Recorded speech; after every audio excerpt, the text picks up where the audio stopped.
দুর্গাপুজোর ভাসানকে কেন্দ্র করে এলাকায় ধুমধুমার পরিস্থিতি, আর সেই পরিস্থিতি নিয়ন্ত্রণ করতে গিয়ে প্রশাসনও মার খেলো এলাকাবাসীদের হাতে। দেখতে পাওয়া যাচ্ছে যে পূর্ব বর্ধমানের জামালপুরের উজিতপুর এলাকা, সেই উজিতপুর এলাকাতেই কিন্তু ভাসান চলছিল এবং ভাসানের র্যালি বেরিয়েছিল।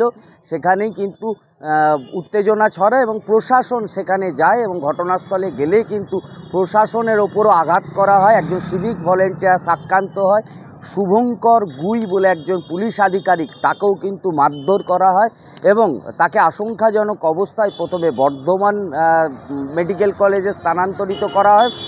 সেখান থেকেও কিন্তু কলকাতায় রেফার করা হয়েছে এই শুভেন্দু গুই পুলিশ আধিকারিককে এবং একটি বেসরকারি নার্সিংহোমে এখন বর্তমানে কলকাতায় চিকিৎসাধীন এই শুভঙ্কর গুই।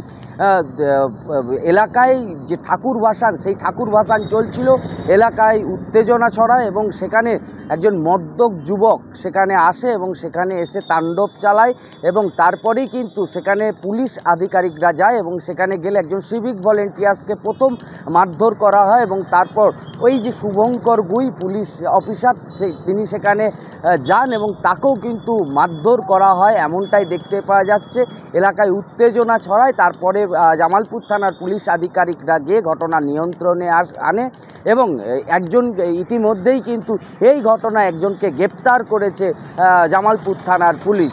কিন্তু প্রশ্ন উঠছে এটাই যে যেখানে বিশৃঙ্খলা, যেখানে দুর্গাপুজোর ভাসান সুস্থভাবে হবে, সেখানেই কিন্তু দেখতে পাওয়া যাচ্ছে যে অশান্তির সৃষ্টি হচ্ছে এবং পুলিশের ওপর কিন্তু দেখতে পাওয়া যাচ্ছে যে কোথাও ইট, কোথাও হাত দিয়ে, কোথাও তাদেরকে মারধর করা হচ্ছে। এই ছবিটাই উঠে আসছে।